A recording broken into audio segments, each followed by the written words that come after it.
유튜브로 읽는 박정희 전기 4권 516의 24시 결단의 밤.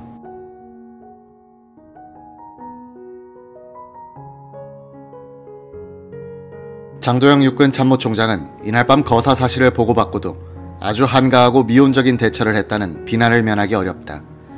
그는 우선 쿠데타의 지도자 박정희 체포명령을 내리지 않았고 쿠데타군을 저지하고 분쇄하기 위한 대규모 진압군 동원명령을 내리지 않았다. 그는 그 급박한 시간에도 마치지 못한 저녁 식사를 끝내기 위해서 식당으로 돌아가 한담을 하고 나타났다. 쿠데타를 저지하기 위한 지휘소를 육본이 아니라 지구 방첩대 사무실로 잡아 여기저기 전화만 했다. 이런 그의 행동은 자연스럽게 의구심으로 발전한다. 즉, 박정희로부터 쿠데타 지도자가 되어달라는 설득을 여러 번 받아왔던 장도영은 막상 쿠데타가 일어나자 어떤 미련 때문에 과감한 진압 조치를 취하지 않았다는 의심이 그것이다. 장도영은 쿠데타군이 서울 시내로 들어오기 약 6시간 전에 박정희의 거사를 알았으므로 마음만 먹었더라면 박정희 체포, 쿠데타군의 출동 저지에 성공할 수 있었다. 혁명군 작전의 기획자이던 육관구 사령부의 박원빈 중령은 이날 밤 저녁 식사를 바깥에서 마친 뒤 부대로 돌아와서 초조한 시간을 빨리 보내려고 마작을 하고 있었다. 밤 9시 30분쯤 주번 사령으로부터 서종철 사령관이 전화를 걸어와 박중령을 찾았는데 모른다고 했다는 귀띔이 있었다. 박원빈은 이 시간에 사령관이 찾는다는 게 꺼림칙했다. 몇 분이 지나지 않아 34단 작전참모 201 중령이 전화를 걸어왔다. 참모장과 연대장이 사단장에게 거사 계획을 밀고 하여 자신은 피신 중이란 것이었다. 박원빈은 아까운 사령관의 전화도 이와 관계가 있겠구나 하는 판단을 했다. 이때 서종철 육관구 사령관은 이상국 준장으로부터 급보를 들은 뒤 육관구 헌병대로 나와서 상황을 파악하고 있었다. 서종철은 또 주번 사령한테 전화를 걸어 박원빈 중령을 찾았다. 없다고 하니까 그의 집으로 전화를 걸어 빨리 헌병대로 나오도록 하라고 지시했다.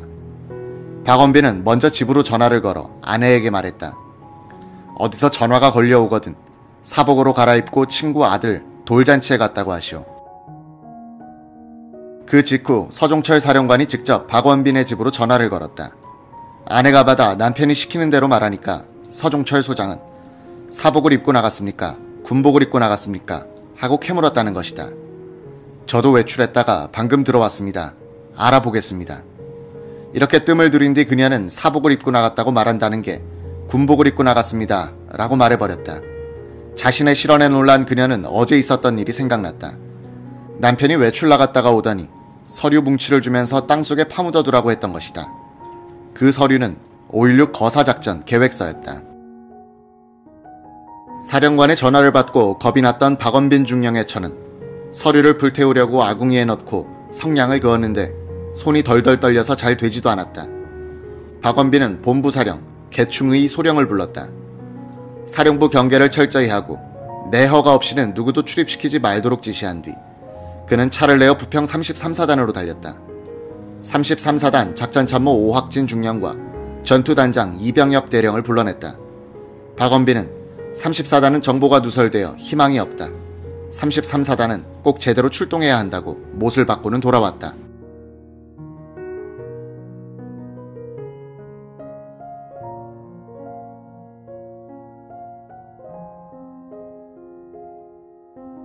이날 밤의 혼란 상황에서 중요한 역할을 하게 되는 육관구 사령부 참모장 김재춘 대령에게도 이날 저녁은 지루하고 초조한 순간들의 연속이었다. 그는 혼자서 시간을 보내려고 퇴계로 아스토리아 호텔에 갔다. 커피숍에서 그는 사이렌 소리를 들었다. 헌병 백차가 신세계 백화점 쪽으로 달리고 있었다. 괜히 불안해졌다. 그는 호텔을 나왔다. 퇴계로를 거쳐 남대문 쪽으로 가다가 차를 세우고는 약방 앞 공중전화를 잡아들었다. 육관구 사령부로 전화를 걸어 박원빈 중령을 찾았다. 없다는 것이었다. 그러면 주번 사령을 바꿔.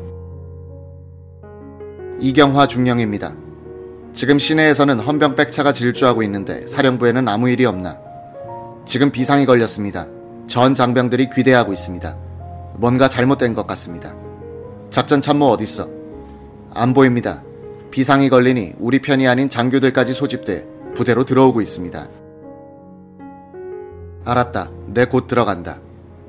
원래 혁명 계획은 사령관과 일반 장교들이 퇴근한 육관구 사령부에 주체 장교들끼리 모여서 쿠데타 작전의 지휘소로 이용한다는 것이었는데 출발에서부터 빗나가게 된 것이다. 김재춘은 다시 박정희 소장 집으로 전화를 걸었다. 신호음이 들리더니 바로 박정희가 나왔다. 각하, 폭로된 것 같습니다. 비상이 걸렸습니다. 그래, 그럼 어떡할래? 박정희는 난감한 음성으로 말했다. 이래도 죽고 저래도 죽는데 나가야죠. 뭘 어떡합니까? 빨리 육관구로 나오세요. 제가 나가서 우선 지휘할 테니까 하여간 빨리 나오세요. 알았다. 박정희는 전화를 끊었다. 지금까지 발표된 5.16 거사에 대한 기록에는 이 장면을 묘사할 때 박정희가 태연하게 제2안대로 합시다 라고 말했다고 쓰고 있다. 제2안이란 비밀이 누설되었을 때 지휘관의 감금 등 강제적인 수단을 동원하여 거사를 강행한다는 시나리오였다. 김재춘의 기억에 따르면 박정희는 충격을 받은 목소리였고 제2안이라는 말은 입에 올리지 않았다고 한다. 김재춘은 후암동 집으로 갔다. 군복으로 갈아입고 권총을 찼다. 아내에게는 비상이 걸려 부대로 들어간다고만 했다. 옷을 갈아입고 대문까지 나오면서 두 번 다시 못 만날 길이 될지 모르는데 작별 인사를 해야 하나 하고 고민했다. 삼남일녀를 두고 있었던 김재춘은 이들에게 눈길을 한 번씩 준 뒤 아무 말 없이 거리로 나왔다. 지프차를 타고 육관구 사령부 정문에 도착했다. 정문 앞에는 벌써 바리케이드가 쳐져 있고 헌병들이 통제를 하고 있었다. 김재춘이 큰 소리로 호통치듯 말했다. 나 참모장이다. 바리케이드를 걷어라. 이때 이상한 물체들이 차를 향해 몰려오는 것이 전조등 불빛 사이로 보였다. 주체 장교들이었다. 이들은 헌병들이 통과시켜주지 않자 어두운 담장에 다닥다닥 붙어서 몸을 숨기고 있었다. 김재춘이 나타나자 우우하고 물려든 것이다. 김재춘은 육본에서 온 비상훈련 감독관들이다. 다 통과시켜라 라고 헌병들에게 명령했다. 김형욱, 유승원 등 20여 명의 장교들은 육관구 사령부로 몰려들어갔다.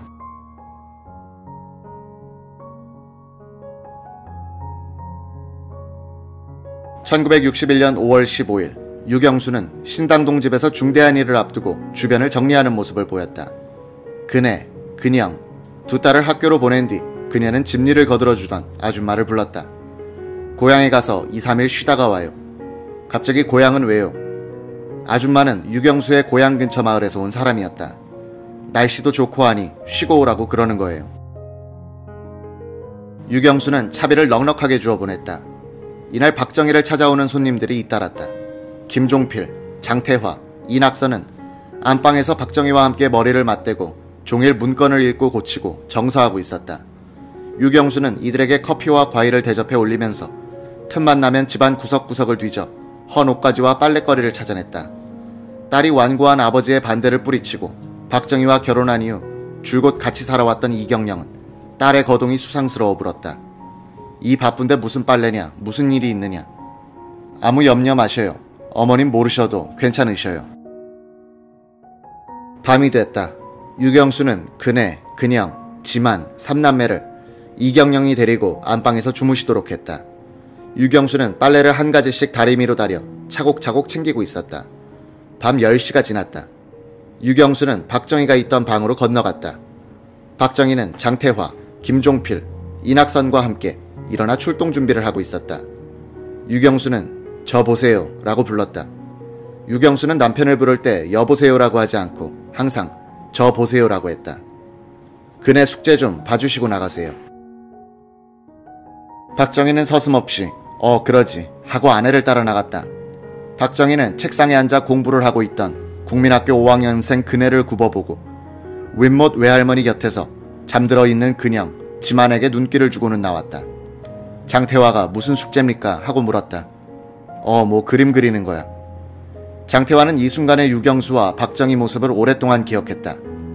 남편이 지금 나가면 마지막이 될지도 모른다고 생각하여 자녀들과 자연스럽게 인사를 나누도록 한 유경수의 기지와 긴박한 순간에도 그런 여유를 보여준 박정희의 인간성 때문이다. 지금 한나라당 소속인 박근혜 의원은 이렇게 기억한다. 그날 아버님께서 들어오셔서 저를 한번 보고 나가신 것은 기억나는데 무슨 숙제를 하고 있었는지는 기억에 남아있지 않아요. 어머님께서는 집안을 정리하시고 계셨습니다.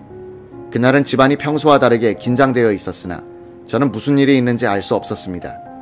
나중에 생각하니 어머님께서는 만약의 사태에 대비하여 주변을 정리하신 것으로 생각됩니다. 군 작업복으로 갈아입은 박정희는 아내가 작은 가방에서 꺼내주는 권총을 찾다. 군화를 신은 채 마루의 의자에 앉았다. 김종필 전 총리의 기억으로는 이때 전화가 왔다고 한다.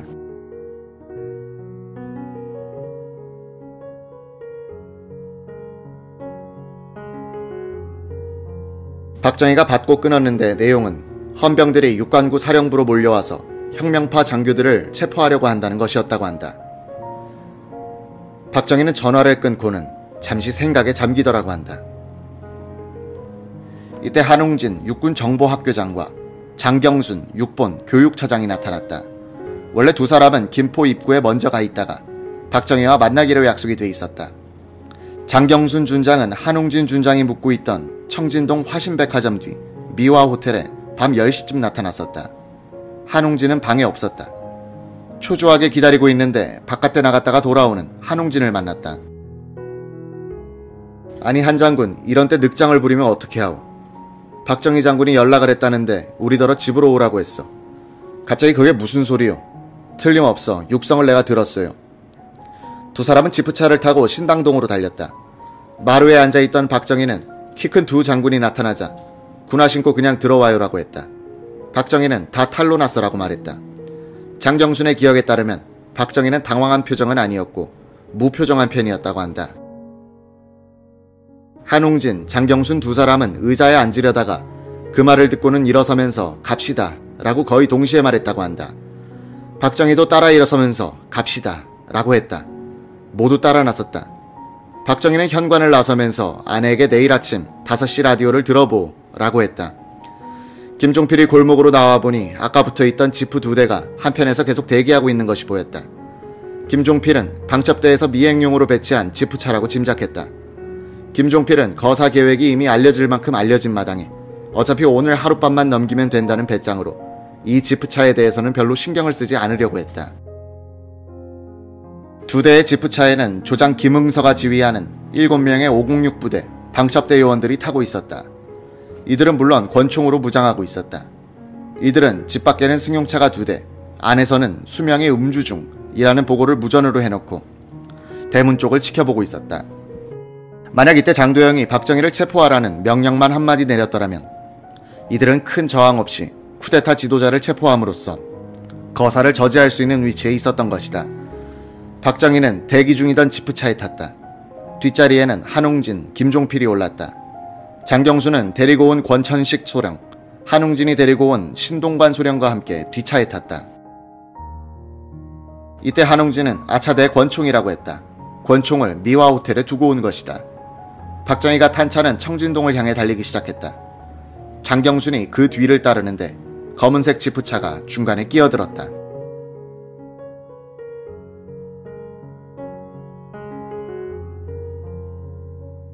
장경순 준장은 박정희 소장차와 자신이 탄 지프차 사이에 끼어든 검은색 지프차를 앞지르도록 운전사를 재촉했다.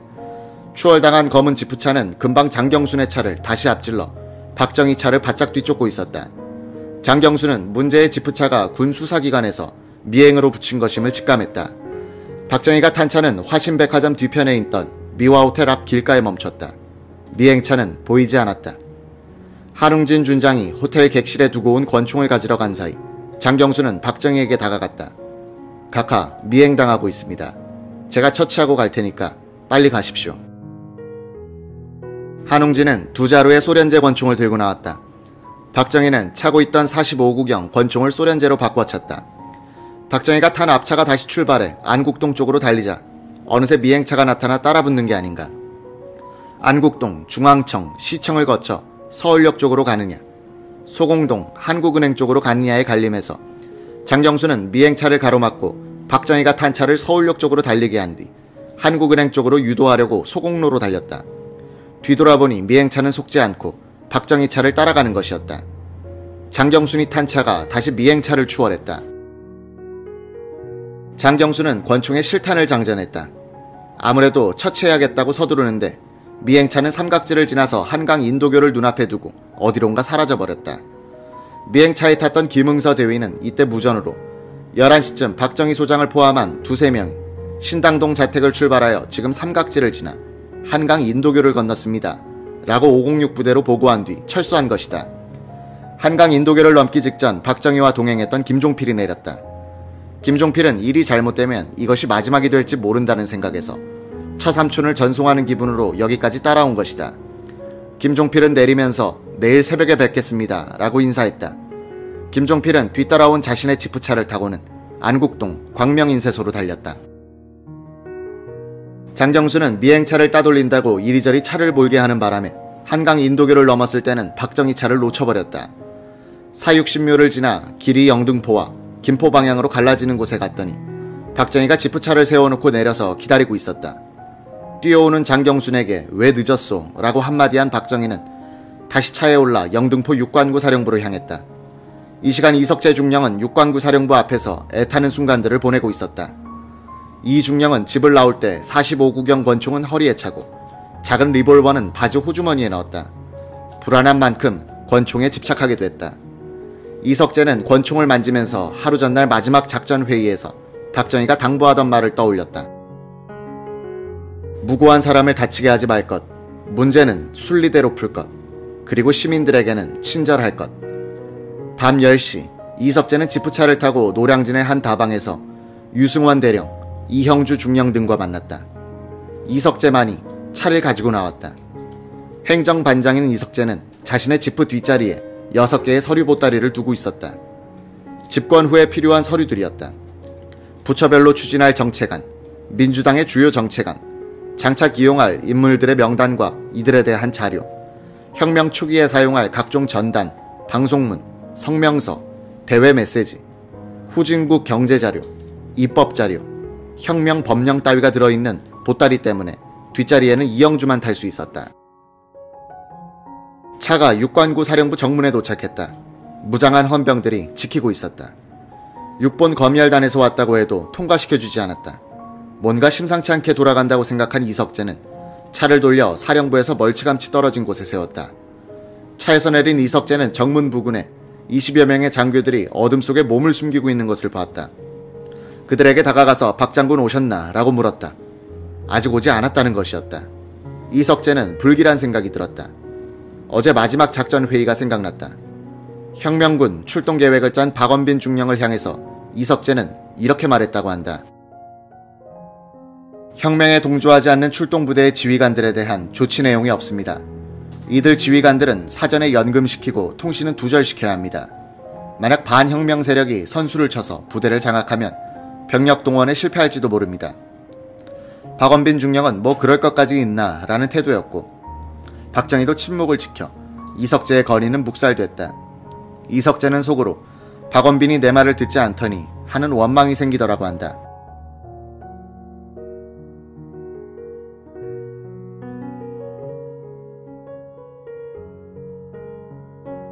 이석재는 이 순간 정문의 병력이 쿠데타를 저지하려는 육관구 사령관 측에서 배치시킨 것이라고 생각했던 것 같다. 거사 비밀이 누설되었다고 판단한 이석재는 지프차에 실어둔 혁명 관련 서류들이 걱정됐다. 특히 혁명이 성공할 경우 기용하려는 인사들에 관한 서류는 엉뚱한 피해를 부를 위험이 있다는 판단을 했다. 이석재는 뒷자리에 앉아있던 이형주 중령에게 형주야 나를 좀 도와다오 라고 했다. 왜 그래? 상황이 심상찮다. 우선 인사서류를 태워야겠다. 좀 찾아줘. 이형주가 뒷자리에 수북이 쌓인 보따리를 풀어서 서류를 끄집어내 바깥으로 던졌다. 이석재는 이를 받아 성냥불을 그어 태우기 시작했다. 그러는데 별판 달린 지프차 한 대가 정문으로 다가왔다. 박정희가 탄 차였다. 이석재는 서류 소각을 중지하고 자신의 지프차에 올라탔다. 그는 박정희의 지프차 뒤에 붙었다. 헌병이 누구야? 라고 했다. 2년 전 육관구 사령관이었던 박정희는 나야 라고 위험있게 말했다. 헌병들은 안으로 전화를 걸더니 김재춘 참모장의 명령을 받아 바리케이트를 치워주었다. 이 순간 바깥 담벼락에 붙어서 숨어있던 장교들 수십 명이 우우하고 박정희 장군 차의 뒤에 붙어 사령부 안으로 들어왔다. 장교들은 걸어서 가고 박정희, 이석재의 지프차는 사령부 건물까지 굴러갔다.